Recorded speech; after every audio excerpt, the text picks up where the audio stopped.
Okay, so let me say something real quick here. So, hey guys, everybody with Frontline. Today we're recording with a longtime friend and amazing dude, Tim Burr. Really want to showcase something we've done for years at St. Patrick's Day and different gigs. An old time tradition where Tim plays when the Saints come marching in and breaks into banjo breakdown. Just want you to see how cool this is and how awesome Tim is.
Atta kid. There we go. Good job.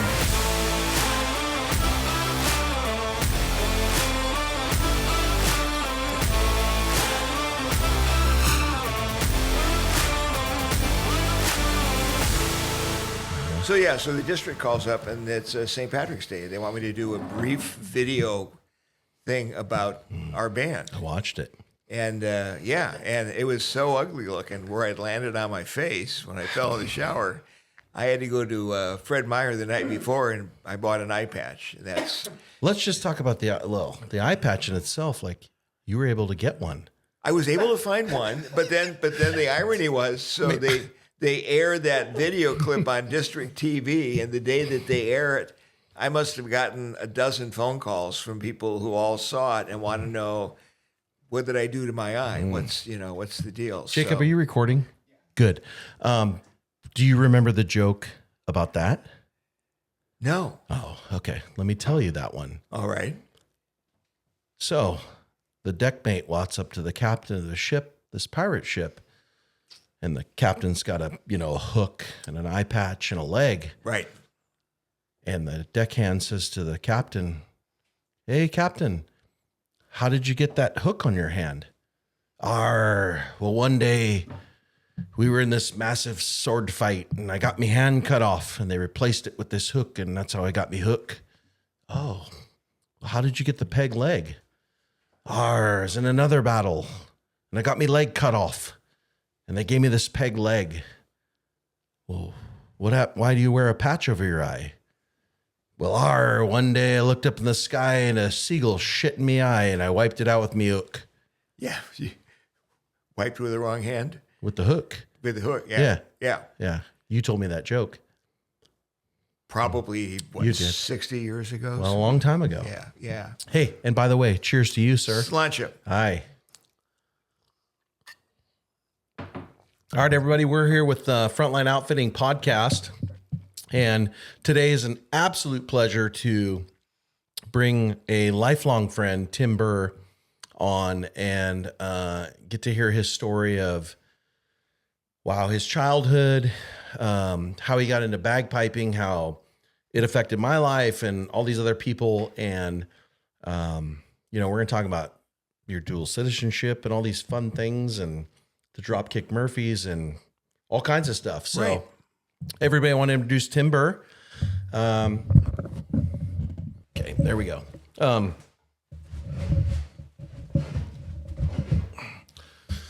So anyway, Tim Burr here today with us with Frontline Outfitting. Tim, let's, we got a lot to talk about, but what is Where did you start? Just where did you grow up? Like, where were you born? So I was born in Appleton, Wisconsin, which is about 28 miles outside of Green Bay. And my dad was a Milwaukee city kid in Milwaukee, Wisconsin. My mom was from a small town called Clinton, Iowa. And in my early childhood, we lived in both Wisconsin and Iowa. And then when I was, I should know it, maybe, I don't know, 4 or 5, something like that, my family moved to Billings, which is in eastern Montana. And I grew up there for like 11 years. And then my parents moved our family to Oregon, and we landed in Salem. And we were in Salem for a number of years. And then I left Salem to go away to college and got hooked up with the fire department in Eugene. And that's the early part of my life. So Let's pause there for a second. Yeah. My mother is from Iowa. Whereabouts? She's from Des Moines. Okay. Which I think is kind of funny because a lot of people are from Iowa. Yeah, especially around here. So yeah, my mom grew up in a town called Clinton, which is a small town that's right on the Mississippi River. And that was where she was born and raised, and lived there until she and my dad moved on out to Montana when I was a bit older. So yeah. When did you move to Montana? We moved to Montana when I was, I believe, I should know this and I don't, but I want to say about 6 years old or so. Yeah. Did you like Montana when you lived there? I did, and my dad loved it. My dad was very into hunting and fishing, as you are, Kyle. And so, Montana's a great place for that. My mom, not so much. Whoops. She was not as interested in Jacob, living your there. setup sucks. This is like the blooper edition. On blue. We're still rolling, Jacob? Yeah. The best part is Jacob is an amazing editor, so all this, there's parts of this that are good. He'll use clips and stuff. Good. Did you hunt with your dad and fish or anything when you were growing up? Fished a little bit. I remember going out in the middle of a Montana wheat field, a stubble field, and raising a 12-gauge shotgun to my shoulder at the age of 12 and knocking myself on my can. But those are not big interests of mine. So, which I would say that's correct because I've never remembered you ever wanting to go hunting or anything since the time I've known you. Not a big deal. What did your dad do for work in Montana? My dad, everywhere that we lived, my dad was an elementary school principal. Oh. Although he did have a great summer job. 2 of the summers we lived in Billings, he managed to get hired as a seasonal park ranger with the National Park Service. So we actually got to live in Yellowstone Park. We were stationed at the south entrance of the park. And an early indication of my eventual firefighting interest, I got to meet real smoke jumpers. That was kind of cool. Not just Smokey Bear? Not just Smokey Bear, no. Well, there are some pretty good smoke jumpers in There's some great smoke jumpers there. Yeah. Missoula. Yep.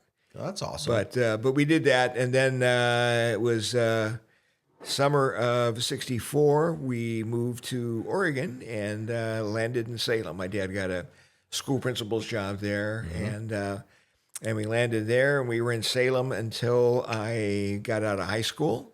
Where'd you end up going to high school? In Salem? North Salem. So North Salem. North Salem. Okay. Yeah, class of '71, and then went down to Eugene to go to the University of Oregon, and I did, and I originally thought I was going to go into sports medicine. I'd been a student trainer all the way through high school, and had all my Red Cross first aid cards and all that kind of stuff, and thought that I would do something along those lines, and then.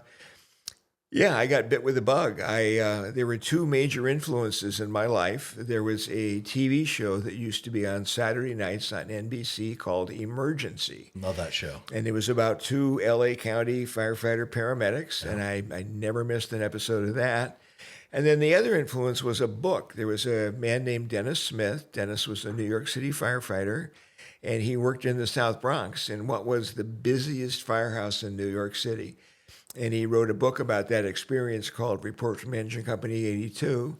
And I read that book, and that just amplified everything that Emergency had given me. And in between Emergency and Report from Engine Company 82, that I wanted to be a firefighter. Yeah. There was just nothing else that I wanted to do. And this was probably about my maybe freshman year of college. Okay. And Yeah, and I really, really wanted to do that. And so when I turned 21, I didn't cast too wide a net, but I applied to Eugene, Springfield, and Salem. And I got hired at Eugene Fire, which was where I wanted to be. And and I started work there January 6th of 1975. And was in the fire service, emergency services ever since. So, yeah. Interesting about Eugene compared to like maybe even Springfield and Salem, there just seems like a culture there compared. Oh, yeah, definitely. I mean, especially when I was there. I'm not sure if it's still that same way or not. But, Eugene is very strong sense of social activism. I mean, I think one of the things that contributed to my wanting to be a firefighter was I knew that I wanted to do something to help other people. I wanted to serve in some way. I didn't want to sell anything or, or what have you. And Eugene, I liked Eugene. Portland, biggest city in the state. Eugene, second biggest. I think Salem is third.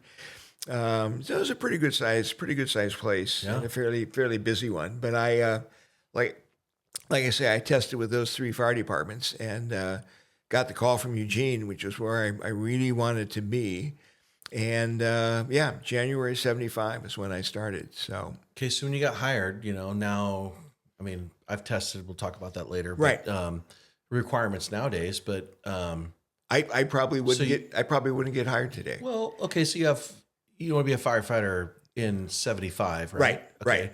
What were you required to medically have to complete as a firefighter? Were you just a EMT basic yet, or is they required that, or was it everybody at Eugene Fire in those days had to have an advanced Red Cross card.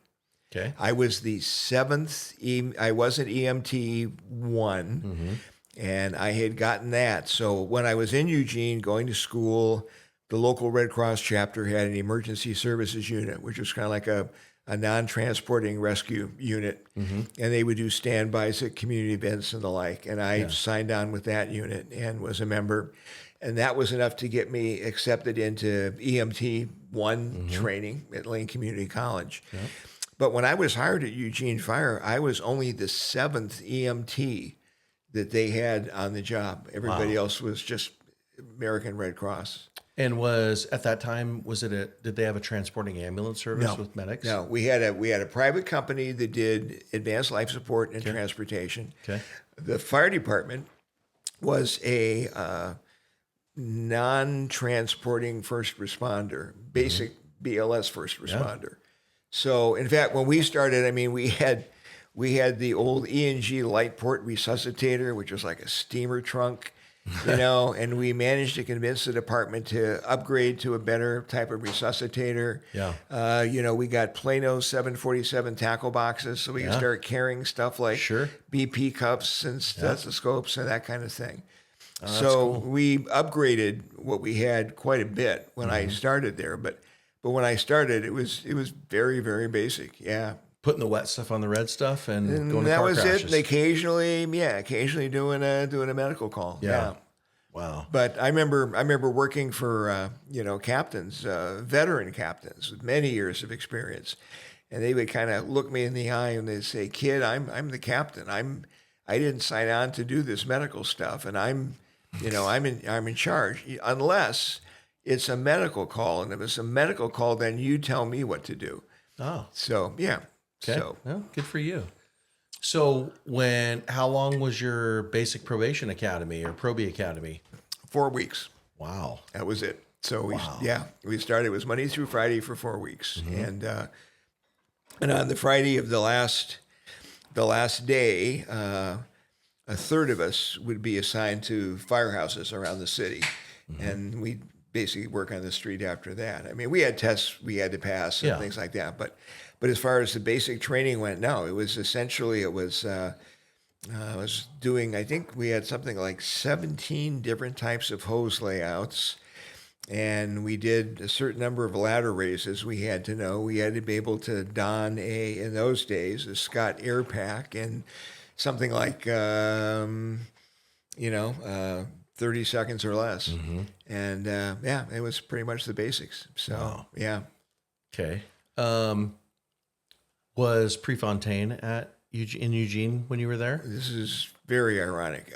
He was. And when I was going to the University of Oregon and I wanted to go into sports medicine, I spent several terms as a student assistant trainer. And Prefontaine was running track at the U of O at that time. And on several occasions, I was tasked with massaging his legs before track meets to get them loosened up. The night that he died, I was working downtown at Station 1. I was on the engine, and we did not go on the call, but the truck company that was in our house, they did go. And they came back, and they woke us up at, I want to say, 1:30, 2 o'clock in the morning, and said, "You guys aren't going to believe what just happened." And that's how we found out that Steve Fontaine had passed away. Yeah. Was it a car crash? It was. It was a remember. single vehicle crash. If you're familiar with Eugene, it was up near Hendricks Park, which is a park on a hill up behind the University of Oregon campus. Yeah. Wow. And he managed, I think he was a rollover, basically. Yeah. Wow. What a cool thing to be able to be a part of, though, right? Well, I mean, yeah, it definitely a part of history and all that. Legend. But tragic, just Yeah. tragic. So, yeah. So in Eugene, how many years did you work in Eugene? So I was in Eugene for a total of just shy of 21 years. Okay. And of those years, I spent about 9 of them, I believe, on the line down there. And then my career took a huge sideways turn that I had not planned on or volunteered for. They found out you had a gift for gab. Yeah, in short, that's what it was. I was working on Engine 1, which was the downtown engine. It was the busiest engine in the city, which I really enjoyed. And one morning I was going off duty, and I was told that the fire chief wanted to see me in his office. And I couldn't remember having screwed anything up, but I went to go see. And so every year, I don't think they do this anymore, but it used to be they would have an annual officers meeting where every officer at Eugene Fire with the rank of lieutenant on up would have this big annual meeting, like a half-day meeting, and anybody could throw anything on the table they wanted to throw on the table. And we had a number of members that were unhappy because they didn't think that the fire department was really doing enough to promote itself and, wasn't cultivating relationships with the news media and that kind of stuff. And, this wasn't my thinking. But somebody put this on the agenda at the officers meeting.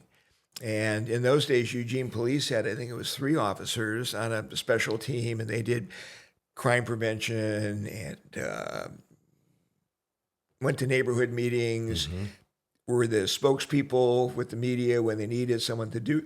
And then the chief called me in, and the chief said, not only did somebody at the meeting think we need to start doing more in that regard, but they thought you were the guy that should do it. And I said, well, Chief, I really don't know that I want to, because I enjoy what I'm doing right now. I mean, I was working in the only firehouse in the city that had its own gang sign. It was Engine 2. That was us.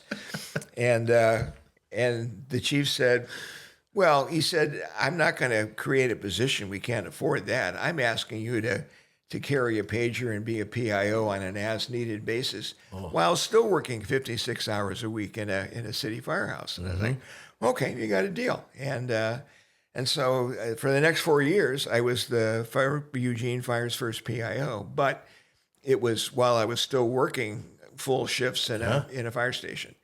And that was how I got started. Wow. And I got drafted into it, and began making the rounds in the newsrooms and getting to know the reporters and the people that were there, and looking at some used journalism textbooks and figuring out what the rules were and that kind of stuff. And did that for 4 years, and then one morning got called to the chief's office again. And there had been a little bit of a kerfluffle in city government, and somebody had left unexpectedly. And long story short, they needed someone to be the interim director of public information for the whole city of Eugene. And they asked the fire chief if they could borrow me. And so I spent a year. I was like the press aide for the city, press secretary for the city council. I wrote the mayor's speeches. I edited a monthly newsletter that went to all city employees. And I cleaned out my locker, not knowing that would be the last day I'd ever have a locker in a firehouse. But that would put it much of the end of my line career. And the fact of the matter is I missed it. I loved being on the line. I loved the camaraderie. I loved the atmosphere. I loved all that. But with that said, you got to see a lot of stuff as a PIO, and people don't think about that. They say, well, you're not chopping holes in roofs anymore or kicking in doors or whatever. And that's probably true. But I also, I attended every single working fire in the city of Eugene over a period of 16 years. Wow. And saw a lot of stuff. Yeah. And, enjoyed that. And then I think what happened next, then I wound up getting Eugene decided to merge its police and fire departments into a single department of public safety. And when the dust settled on that reorganization, I was the director of public information for Eugene Public Safety. So I was still doing all the stuff I had done for the fire department, but now I was also the PIO for Eugene Police. And so I did homicides, officer-involved shootings, chemical spills, just all kinds of stuff. Yeah. And it was a good job. I did that for 10 years. And then at the end of 10 years, I was recruited to take the test for public information director at Tualatin Valley Fire Rescue. And I did that. And I had to test. It was civil service, and I tested, and I got that position. And that was what I closed up my career doing. So to the best of my knowledge, I've done fire PIO, I've done police PIO, I've done city government everything PIO, a pretty broad experience. But, going back to Tualatin Valley was, for me, one of the best parts because, no matter how many other things I've done in here, I've always been a firefighter. And, that's always meant the most to me. And to come back to that after spending 10 years doing law enforcement and other things, it was great. So, yeah. When you were at Eugene Fire, did you go from firefighter to PIO? No. Or were you a driver and then I was lieutenant? I was a firefighter, and then I was a lieutenant. Okay. And then I was a captain. Okay. And it was somewhere in that period where I got appointed to be PIO on a part-time basis. Gotcha. The rule that we had at Eugene Fire was you were allowed to skip one rank over the course of your career. Okay. And in my case, I skipped what we called engineer or apparatus operator. And the reason is, quite frankly, I would rather be fighting a fire than running a pump. And not to diss engineers. Yeah, no. But I would rather prefer actually being But it on is the line. path of promotion, though. Yeah, exactly. Right? Yeah. And PIOs, actually, PIOs kind of come from two different places. And I've seen successful ones come on the job both ways. In some cases, you've got someone who has worked on the line. They know the job very well, which was my case. And then they get drafted to do public affairs work. But then they have to learn about how the media does its work and what the rules are and what can be released and what can't be released, all that stuff. Now, on the other hand, you've got people who we got some departments have hired former news people to be their media liaison people. Yeah. And they can be successful too, except in that case, you've got somebody who understands the media and public information law and that kind of stuff, but they don't have any hands-on experience with the job. Yep. And either way, there's typically a learning curve one way or the other. Gotcha. And in my case, I had been a firefighter for about 9 years, but still had to learn the PIO job. Yeah. What'd you do back then without, you didn't have like awesome computers yet, so what'd you do with Word and like spell check? word and spell check. No. Well, I used to carry a roll of quarters in the car.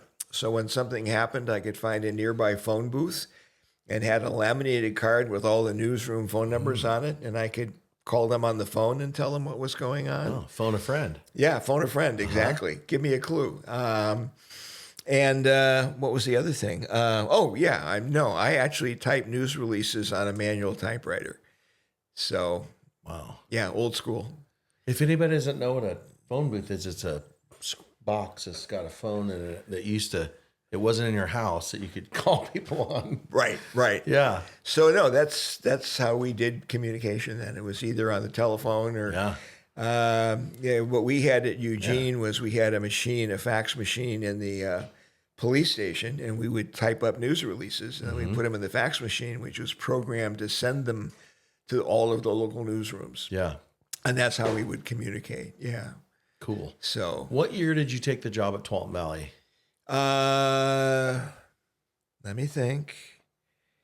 I left 98? No, 95. 95. Yeah. So what happened was like I said, I got a call from Jeff Johnson, who at that time was the chief of Tualatin Valley, and Jeff was looking for someone to fill the public affairs chief's shoes, and I tested and I got the position, and I left Eugene and moved up to the Portland area, and I think I was with TBF&R about 9 years before I actually retired. So, and that was you promoted into a division chief, correct? Correct. Yeah. Yeah. Okay.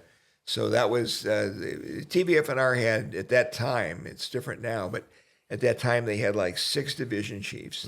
The district was divided into 3 divisions.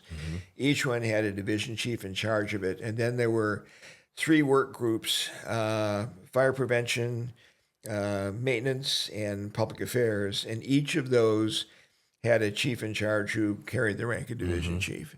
So I was a division chief. But then the other part that was kind of cool to me was after having been on the line and then being off of the line, there were several of us. I was one who were also deputy incident commanders. So in addition to being the public affairs chief, I also chased calls and got to be an actual on the ground, get back to fighting fire again. Yeah.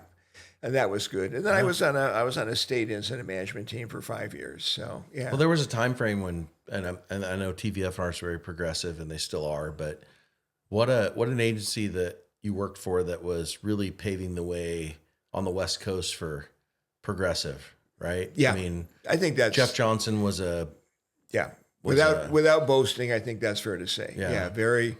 And I can't remember his name, but the guy that created the book, Jack Snook.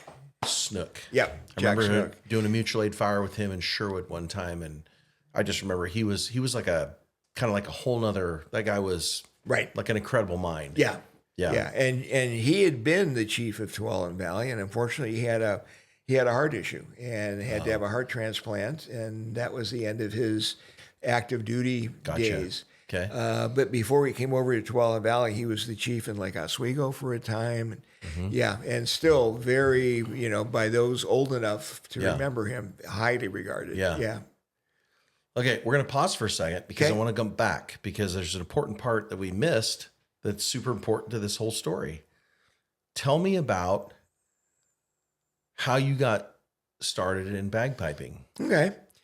That one I blame on the British Army in the fall of 1966. I can't believe you even can say that. I know, but it's the truth. In the fall of 1966, the pipes and drums and the brass band of the Royal Highland Fusiliers came over and did a tour of North America, and they were a British Army band. And one of the places that they played was Salem, and I was still in junior, senior high school, whatever. And a friend and I were so intrigued with the fact that the British Army was coming to Salem, Oregon, that we just had to go see that, right? Sure. We got tickets. We went to the show. And you know how it is in life sometimes. You encounter something for the first time that you've never seen before. It might be a particular sport. It could be a form of music or dance. Sure. But so my friend named Ken Sumner and I went to that show, and that band, when that pipe band hit the floor for the first time that night, I literally got goosebumps.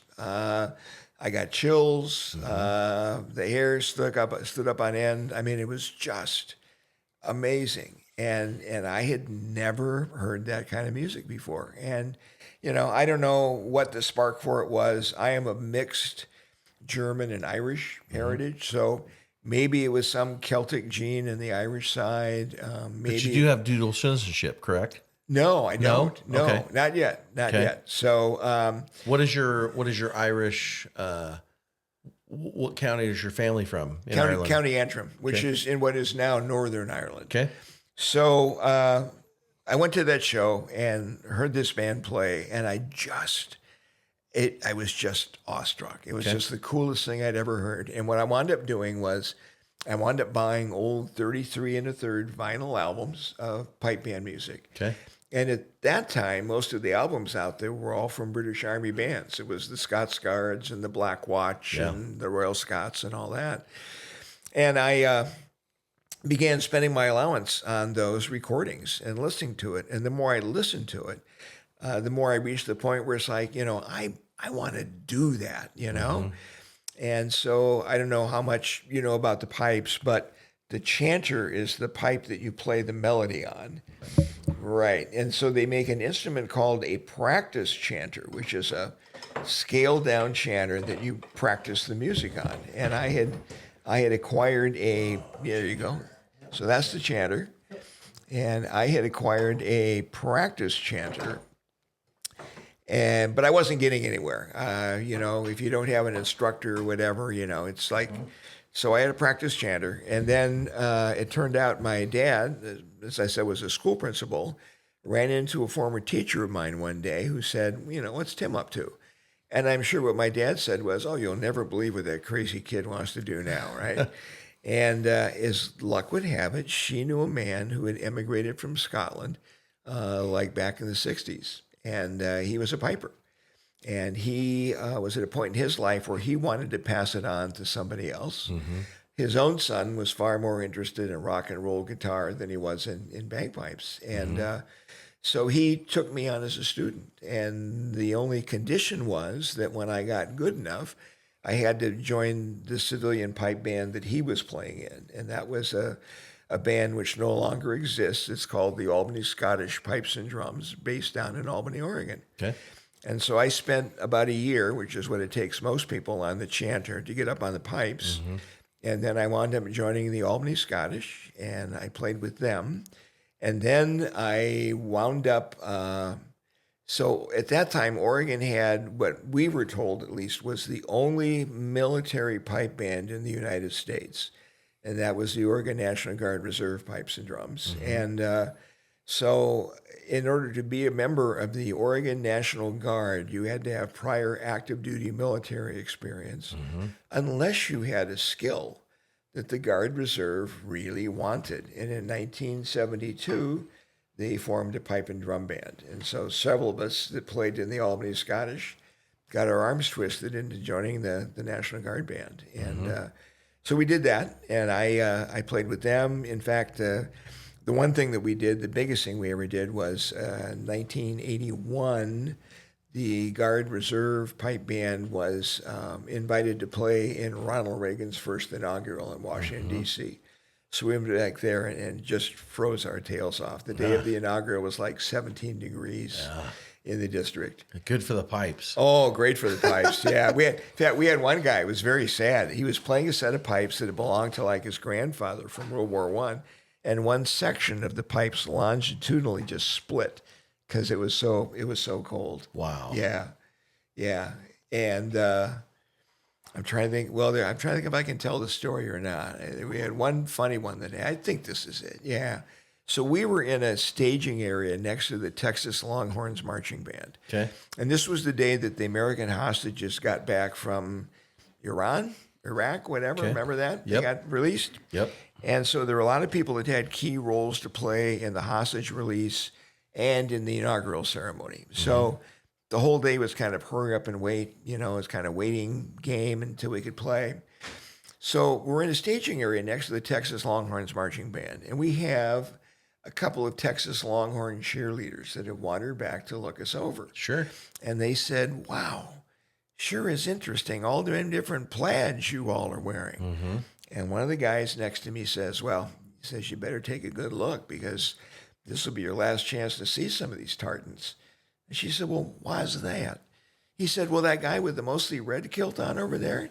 She goes, yeah. He goes, there's 2 red sheep left on the Isle of Skye. Once they're gone, that's it for the red wool. And he said, that guy wearing the mostly green kilt on over there? Yeah. I said, yeah, there's 6 green sheep left in County Sutherland. And once they're gone, that's going to be, and she took it hook, line, and sinker. Oh my gosh. And I am fighting to keep my composure. And I can only hope that the woman's not a teacher in a one-room schoolhouse in the west of Texas who's sharing that bit of wisdom with her kids now. But we did that. So I was in the National Guard Band for 12 years. Wow. And then after that, that's about the time that I left Eugene, and I moved up to Portland, and I wound up playing with a band up here called Kells, Irish Fusiliers. A lot of Portland people are familiar with Kells. Kells band, yeah. Yep, and I was in the Kells band. I was their pipe sergeant for a number of years, and then I after Kells, I wound up joining the Portland Police Band and the Highland Guard, and I was a member of the Highland Guard for I think 3.5 years. So, I didn't think it was that long, but yeah. yeah. Okay. So the question is that I get the most is people always ask, what is it with police officers and firefighters and bagpipes? How did that start, right? Yeah. And the explanation is actually quite simple. In the late 50s, early 60s, and especially in the Northeast of America, police and fire departments were heavily dominated by Irish and Irish Americans. I mean, you think back to the old TV show Adam 12, right? Yep. And the one officer was Francis Muldoon. Yeah. You know, Irish to the core, still living in his mom's basement. You know, that kind of stuff. Yeah. And so, and it was a stereotype, but it was also very true. So the very first service band, as we call them, was in New York City. The New York City Police Department, there was an organization made up of Irish and Irish American police officers. And it was called the Emerald Society. And it was basically a social club made up of Irish American cops. Yep. And they decided that they needed to have their own bagpipe band. And so in 1960, they started the Emerald Society Pipe Band of the NYPD. And that was the first police or fire band in America.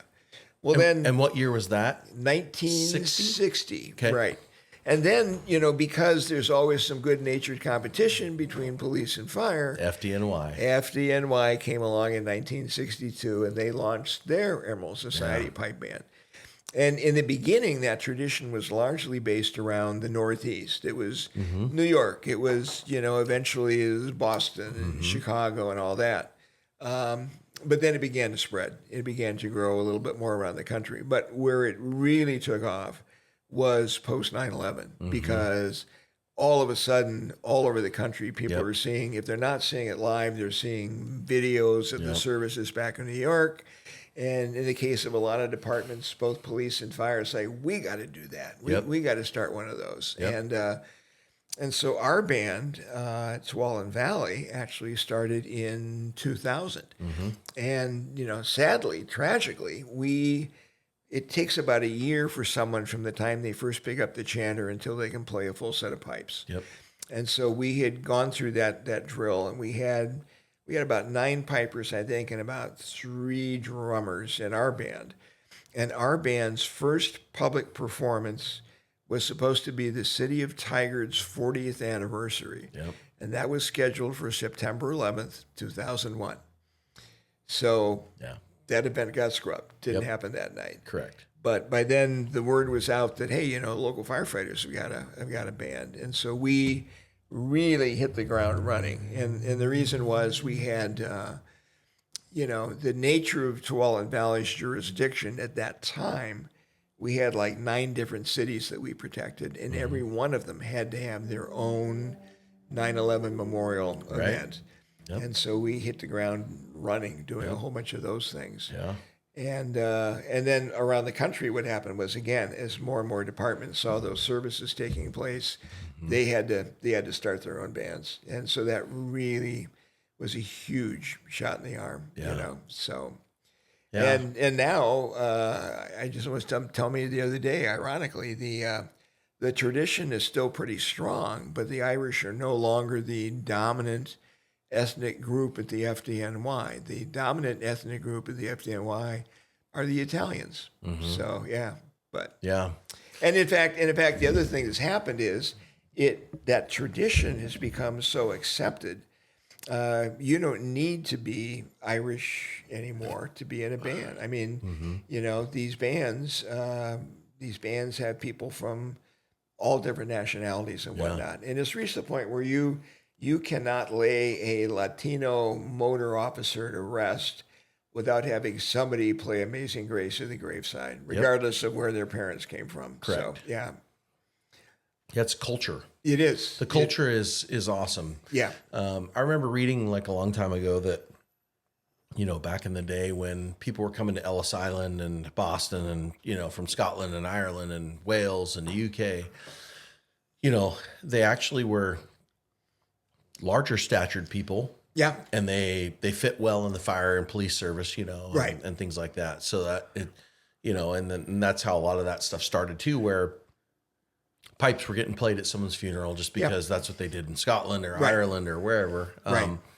So it's an incredible thing because you've watched, like you said, the movement west, right? Yeah. And so I started in the band in either late 2000 or early 2001.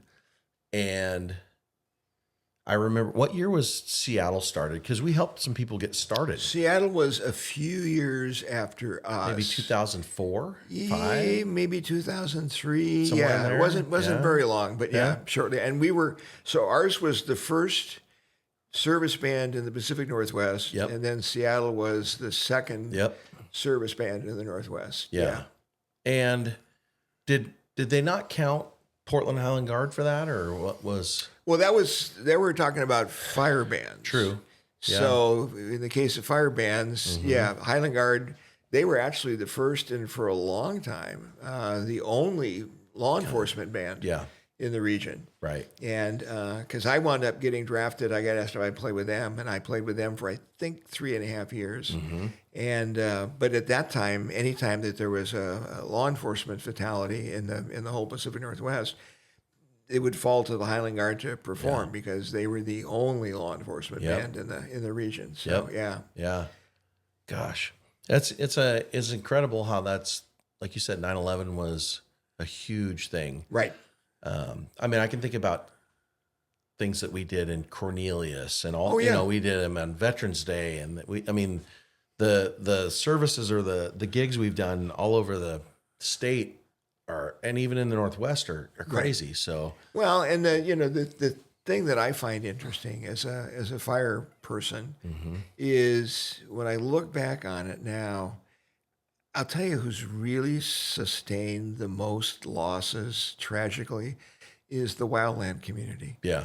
You know, we get a structural fatality once in a while, and certainly law enforcement has there. But because the kids that do wildland firefighting, you know, they die in 15-passenger van rollovers, or they get overrun by an advancing flame front and, lose, 9 at once.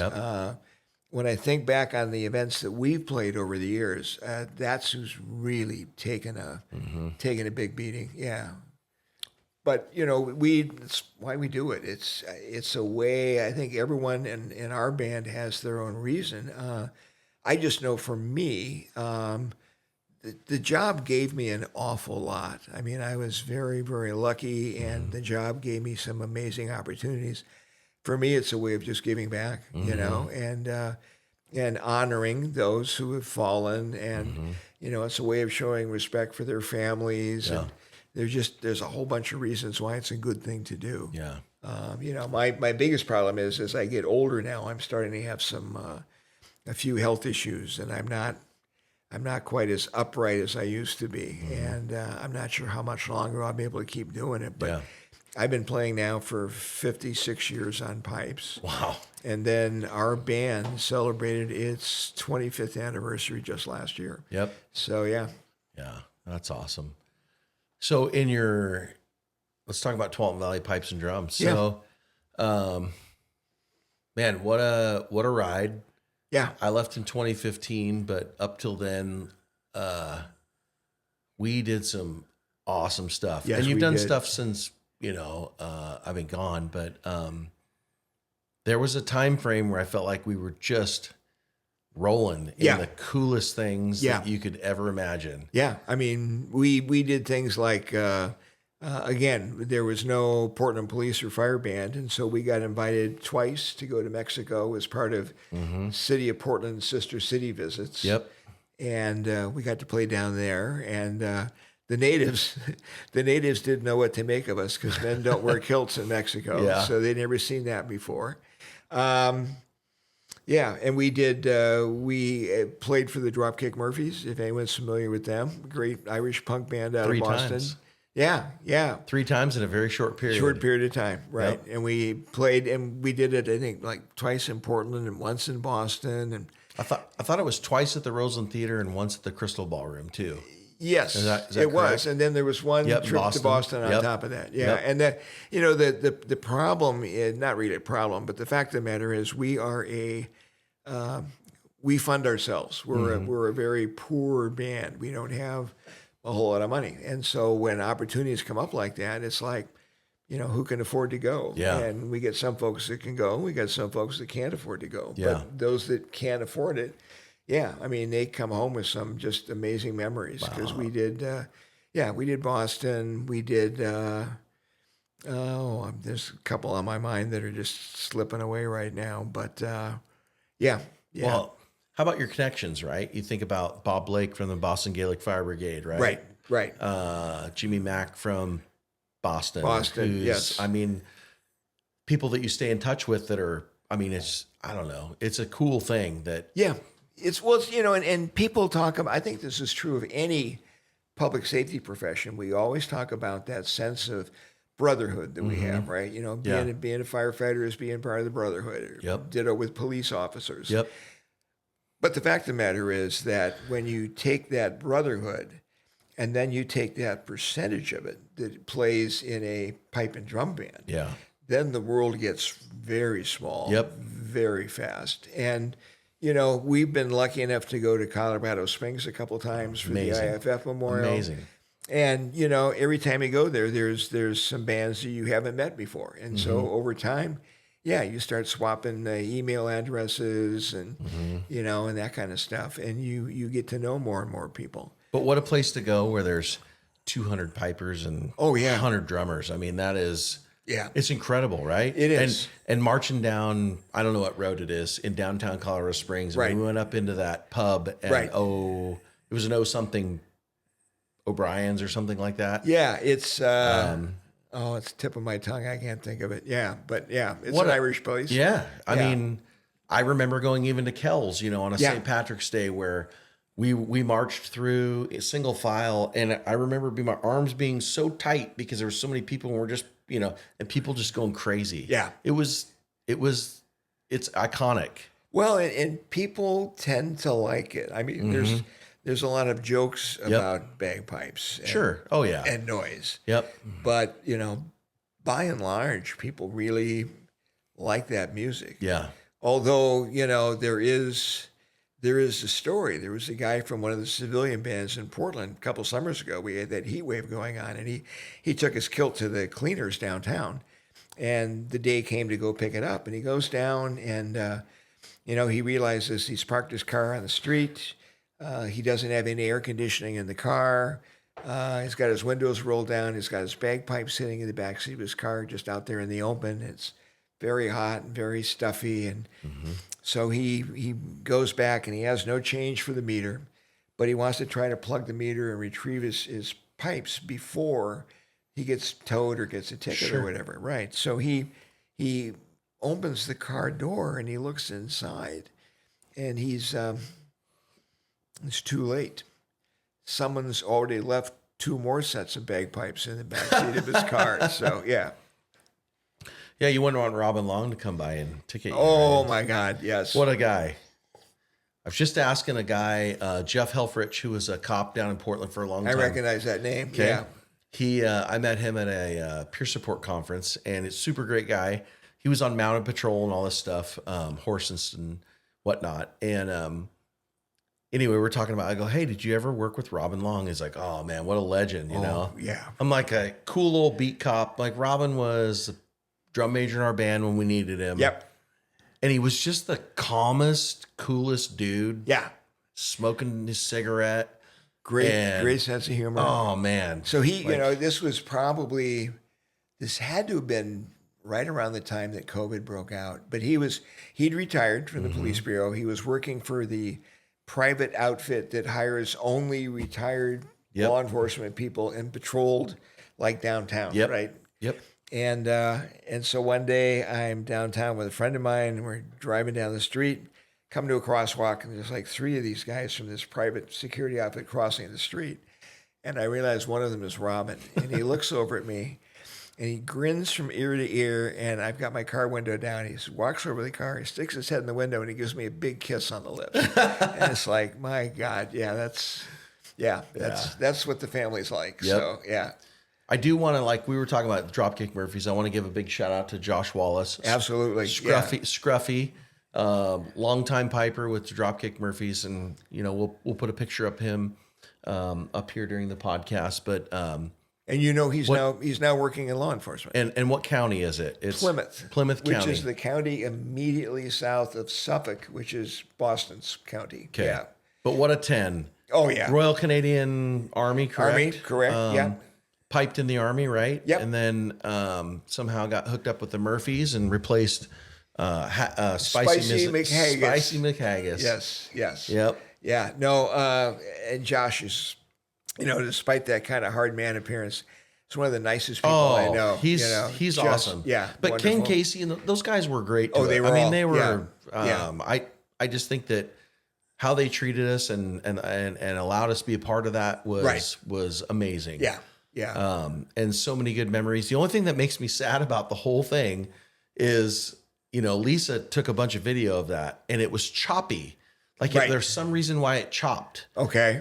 and if you Google it on YouTube or YouTube it, you'll find it, but it has these funny breaks in it. Okay. And I remember her being like so frustrated that it kept doing that. I don't know what it was, but man, what a time to be able to do that. Right. Yeah. Yeah.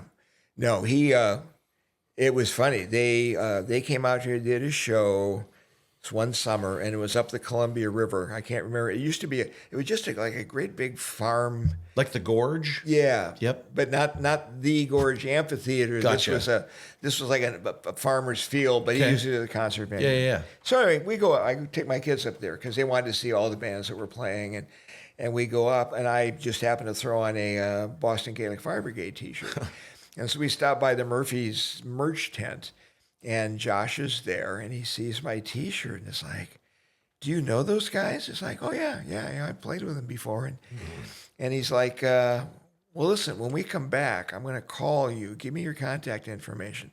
It's true to his word. He said, yeah, bring your pipes to the show. We're going to play together. We're going to jam. And if you're good enough, then we'll have you guys play with us the next time we come out here. And which is what happened. And Which thank you for doing that. That's incredible. Oh. Like all of us got to do that. That's like crazy. Yeah. But they, the Murphys are just a great band. Yes. Yeah. Yep. Just a great band. Yep. And, Josh was one of the nicest people I know. And he, I think, in talking with him, I think what got to him more than anything else was, the Murphys tour a lot. And he had 2 little boys at that point. Mm-hmm. And, there were stories about him leaving to go on a road trip and having a small child attached to each ankle screaming, "Daddy, don't go," you know, and it just got too tough. So that was the end of his stint with the Dropkicks. Mm-hmm. But great guy, great piper. When you think about your piping career, I mean, there's some other big things. President of Ireland, correct? Yeah, we played for the president when they dedicated the Irish Famine Memorial up at the top of Mount Calvary. The president of Ireland arranged her schedule so she could be here and speak at that. When I was in the National Guard Band, we played for Ronald Reagan's first inaugural. I guess I mentioned that one. We, for I don't know how many years, we did every line of duty fire service funeral in the whole Pacific Northwest. I would say that Coos Bay was a big one. Coos Bay was huge. That was hard, but it was a good one. Yeah, it was hard, and it was so, for the benefit of those folks who may not know the story, this would have been, God, what year was it? I can't remember now. I want to say like 04. Yeah, it sounds about right. They lost three firefighters. Yeah, they had a truck warehouse that caught fire and collapsed, and they lost three. And it was interesting because we definitely were going to play that because we were the only fire band in the region. But then I heard from some of the guys with the Portland Police Band, the Highland Guard, and it's like, oh no, you're not doing this one by yourself. We're gonna come play as well. And so yeah, we wound up with both Portland Police and Tualatin Valley, and we played the Coos Bay event together. Yeah, yeah. No, that was a good. That was a long procession we played in. Yeah, it was. Some big ones I think of are like Chris Kilcullen. Yes. That was another good one. That was a challenge, not a challenge, but so Chris, of course, was a Eugene police officer, and Eugene Fire had a band, and they were adamant that they were going to play, and Portland Police had a band because they were the only law enforcement band in the region, and so we wound up playing both bands together, and they don't regularly play together, so it was a little bit of a challenge, but they pulled it off. They just nailed it. It wasn't that bad of a challenge compared to 2002, 9/11 at the Capitol. Oh yeah, with the police band. Yeah. Poking holes in our reeds. Right. And, trying to get tuned, and oh my goodness. Yeah. No, it's you just. Yeah. Smile and wave. Well, and there's some of these things where you can't believe your luck because the pipes sound good. You're in reasonable tune with whoever you're playing with. Sure. And that isn't always the case. I mean, there's sometimes that it just doesn't play that well. Yeah. And that's frustrating, especially for a funeral, because that's where you really want to be tight. You really want to do a good job and be tight. And there's things that you learn, for example, in the case of funerals, something that I was told a long time ago and I share with everyone today is don't make eye contact with the family or with the coworkers if this is assuming a line of duty situation. Don't do that. Look at somebody across from you who is a complete stranger who you don't know. Those kinds of things, because if you start to lose it, then the guy across from you is going to lose it, and then the woman next to him is going to lose it, and it just breaks down. I've lost place where I'm at playing because of getting caught in that once in a great while. Yeah, and that happens. Yeah. And you need to be able to pick up your place quickly and just carry on from where you were. So yeah. Now I know you've been playing 56 years. 58. I got a calculator out a week or so ago and did the math. Yeah. Yeah. So, that's a lot. Yeah. That's a lot. It's a lot of funerals. I was telling Jacob on the way down here that, I'm at 196 on funerals from 1997 to now. Right. And I said, I've sat through every single funeral, right? They're not all people that I knew. Right. Sometimes I was working for the funeral home doing that stuff, but it's kind of cool to be able to sit and do that. But I know that you've done way more. So, I mean, it's to think about how many. And this is kind of something funny for me, and I want you to hear this, because when I got into bagpiping, my dad was a volunteer at Newburgh Fire back in the day from like 76 to like 1993. Okay. He had a little break in there for like 6 months or maybe a year at some point. But anyway, Ben Erb, who we know. I know Ben. Played with Clan McClay for his career, but he got me kind of hooked. He was my guy that got me hooked, as a kid. And my tutor was John Toohey, who we all know is a phenomenal piper, and his son is now at TVFNR. TVFNR, which is wild. Yeah. And the funny thing about Jack, his son that works for TVFNR, I had a set of pipes, and I sold them to John, and I'm pretty sure Jack is playing them. Okay. So which is kind of awesome in itself. But Right. the thing about that is, let's say even John and Jack playing my pipes, but you know, Ben got me into the pipes. And this is the thing that I think is amazing, is by him hooking me and then me meeting you just randomly wherever we did, I can't even remember, and coming to band practice, but that brought Jeff Campbell, Tommy, Right. Lawrence Dickinson, Yep. eventually Dan Boys. Yep.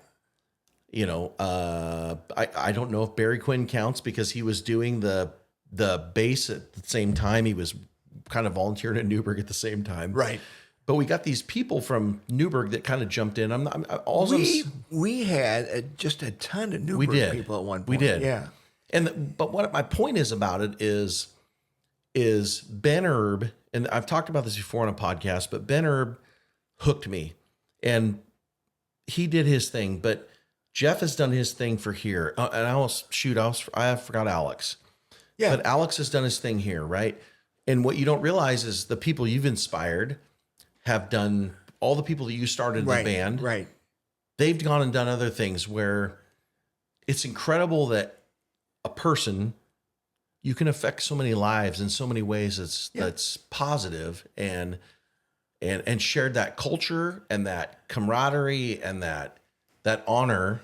It's very generational. Yes. You know, it's almost like a family thing. Yes. And, you know, it gets passed on from one generation to the next. You know, and unfortunately, fortunately, I know very few people who have had to quit. I know we've had a handful from our band, but I don't think anybody has ever walked away regretting that they played in a band or that they were part of it. You know, what we run into is people that have, they promote into, you know, positions where they just haven't got the bandwidth to play in a pipe band anymore. Yeah. Or we've had a couple with medical issues that have popped up. We've had a couple that have retired and moved. Well, I don't want to drive from, you know, name wherever. Some faraway place for practice, you know. And everyone that's been in has been pretty much been in and in it for some time. Yeah. Well, and even that, go all the way back to the Chris Bairds of the world and people and Lisa and people that have been in the band that there's something to be said about those relationships. Right. Stephanie and Mark. And I mean, I could just go on, and Joe and Tim, and you know, the list goes on. It just makes something that you're like, there's something there that's more than just, hey buddy, how are you? Right. I don't know what it is, but yeah. And man, over the years, I don't know if you've ever done it, but I've tried to quit myself at times and gone, I don't have time to do this. And then the call will come, and then it's like, okay, I got to keep doing this, right? Right. And you know, I finally a few years ago was like, all right, I keep doing this, but it's important. It's the right thing to do, but I love it.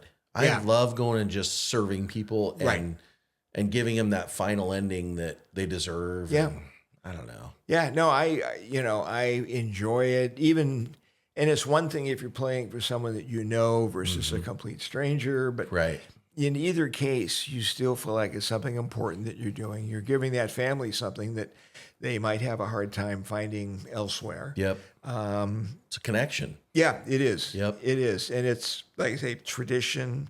You got generations of public safety, emergency services people now that are carrying it on. I mean, you know, and yet, on the other hand, it's not that old. I mean, 1960 for the NYPD band, that's not that long ago. Not really, no. Or 62 for the FDNY. Yeah. But yeah. So I have, you know, the kilt laying here for our band, and it's it's on the table here in front of you. Oh yes. And what's the story? And what's the story? Why'd you pick Mackenzie? So when we started our band in 2000, we had several people that already owned kilts because they had thought they were cool and had wanted them and had them for a while. But then when the time came to make the band more uniform, it was like, well, what are we going to wear? And I thought this would be a huge struggle. I had visions of people coming in with swatches of material week after week. Well, what about this one? What about this one? And what happened was one night we had someone that came in with a swatch of the Mackenzie tartan, and this is modern Mackenzie, and they just sort of held it up in front of the room, and everybody was like, wow, that's it, bingo. And then we found out, when we started reading a bit about it, that the motto of the Clan Mackenzie is, I shine, not burn. And it was like, that's perfect. That just, the whole circle tied together. Yep. And so we, and it was, and it's, you know, it's a military tartan. It was the tartan of the Mackenzie Highlanders. It's not, I guess someone's still making it. I mean, the Mackenzies are gone now, but it's a fairly accessible tartan, and you can find it, you can buy it real easily, and it goes well with the rest of our uniforms. So, but that's and it took like one practice, one night for people to agree on that, which I never thought would be that easy. So, yeah. I don't know if you know this, but I have a kilt from Washington County Sheriff's Office. Okay. And that kilt, there was a guy named Kevin Kane who's still employed there, and he's one of the IT guys, but big into Scottish heritage and all this stuff. Right. So on the back of our MDTs is this tartan, and it's gray and black and gold, which were the colors of Washington County at the time. Well, I happened to look at that, and I had piped for several things, you know, because I was part of the honor guard, and he says, "Hey, we should make this a tartan." I'm like, you know, I didn't. He got it registered through the Scottish Tartan Registry. Right. It is registered as the Washington County Sheriff's Office, and they made me a personalized kilt that I would wear for those gigs. Right. And I still have it, even if I've been gone for 11, almost 12 years. I remember when you were doing that. When you were, you were. So I've got the plaid, and I've got the kilt, but it's cool that the sheriff's office was able to even do that. Yeah. So yeah.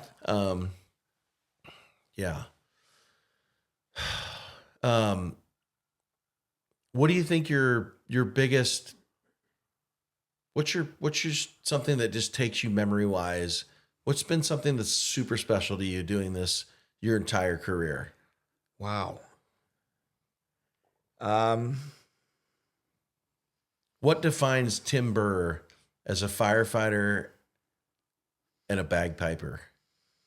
Can you sum that up? I've never tried. Well, you should think a minute. I'll give you a minute. Yeah. No, I mean, to me, and as long as I've done it, the idea of the bagpipes and the job, they're all one. It's all one mixed together mash. It's hard to explain, though, isn't it? It is. Or define. It is. I mean, so I and I don't know if I mentioned this or not, but I mentioned a book that I read by a New York City fireman, and it was called Report from Engine Company 82. And, you know, I read that book, and that just really made me want to, you know, and it turned out that Dennis Smith was a piper in the FDNY Emerald Society. And so that, you know, that really resonated. Really resonated. That was a big part of it. Yeah. And it all kind of rolls together. It's all kind of seamless. It's like being on the job, playing pipes. They're all, kind of one and the same. Well, and I think the cool part about it too is, you know, all of us in the job, whether it's law enforcement, fire, have gotten up and had to go do a gig when you're tired, right? Off shift, you didn't sleep, you know, and there's something about it that is, you still do it, and it's hard that day you do it, but when you're done and you reflect back, you're like, I'm glad I did that, you know, and it's hard to explain. It's hard to quantify and really, you know, tell someone what that means. But, in fact, in some ways, to me, it's more meaningful when you do it on a day that you really don't want to play. I mean, or the weather sucks. Yeah. Because they're temperamental. Right. They don't like super hot. Yeah. They don't like super cold. They don't like fluctuation from hot to cold. Yeah. if you haven't been playing them and you're on the no-no list for not playing your pipes and tuning up well, they will punish you. Yep. And so will your pipe major. Yeah. Yep. Well, I know it. I think maybe to me, one of the things that I am the most happy about or the proudest about or whatever is the fact that, and I don't even have an exact number in my head, but over the years, I have taught a number of police officers, firefighters, etc., how to play the pipes. Yeah. And so in that sense, I have helped to continue that legacy. tradition. Yeah. And I feel probably as good about that as anything else, because it's no longer about what I'm going to do while I'm still here and playing. It's what happens after I'm gone. And that'll be up to those people who I've taught. So, yeah. Well, and I think that sums up a good place to kind of start winding down, because, I want to talk for just a minute about your influence on people and what that, and like I spoke to you personally about earlier was, I was a young, dumb kid coming into the band and all kinds of stuff. But your care and your ability to nurture, and whether you thought you were doing it or not, or mentor, all those things, this band in a lot of ways helped keep me in the right direction, right? And keep the bumpers on things. And what you've provided people who have been through our band is a unbelievable gift that you'll never know that you gave. And that's like I talk about Ben Erb, because Ben Erb was taught by a guy named Earl Gillis, who was he played with the Clan McClay as well. Yeah. But he transferred that to Ben, that came to me, that came to Alex and those guys. But I'm not comparing myself to you, but I'm just telling you that I get that. That what you have done is so incredible, and the thanks that you deserve, and just the appreciation for your continuing gift and drive and passion has made this the most, and when I look back at my life and I think about the whys and the things I do, this pipe band has meant the world to me, and you mean the world to me. And these things have really helped keep meaning in what we do. And I can't thank you enough. Oh, and you to take the time to do this. And this is you. I can't thank you enough for being a part of it. I mean, that's the thing. Unless we have people in it, a group of people. Sure. There's no band. So, but we made it fun. Yeah. And we've crushed a few beers in the days. One or two. Yeah. One or two. So, thank you for coming on. Thank you for sharing your story. It's just a testament to the job, this duty, and you're the best, man. Oh, thank you very much. Thank you. Can we reach? I can't reach you from there, but I'll give you a hug when we're done. All right. Okay. Thank you, Tim Burr. Appreciate you. Thanks, Kyle. And one last thing, I will say that we used to call Tim on the phone, Sean and I, from a restaurant if Tim was busy, and Tim would always answer the phone. This is Tim Burr speaking, on his little Nokia flip phone. Sean would be like, "Hey, call Tim," just to get him to answer. This is Tim Burr speaking. So we would do it to pick on you, but it was all. Well, the other person that did the same thing is Josh Wallace. True. Okay. He was. I would always answer my phone. "Hello, this is Tim Burr speaking," and we'd be out walking with him, like if the Murphys were in town or whatever, and my phone would ring, and I go to answer it, and this voice from like 20 feet behind me would go, "Hello, this is Tim Burr speaking." So yeah, it was Josh. Well, it's just crazy because I can't believe your phone didn't even have like a. They didn't tell you who was calling. You didn't even look. You just answered it. Yeah. You just flipped it open like you were, Maxwell Smart. I just had to guess. Yeah. Yeah. And heaven forbid you have a Droid or an iPhone now, which was like your worst nightmare. I think it's an iPhone. Yeah. I've got a friend of mine that works at Apple that bought it for me. Yeah. So, yeah. getting used to it. That's good. Yeah. Well, thank you, Tim. I appreciate your time, buddy. Thanks, Kyle. This is going to be awesome. All right. Appreciate your interest.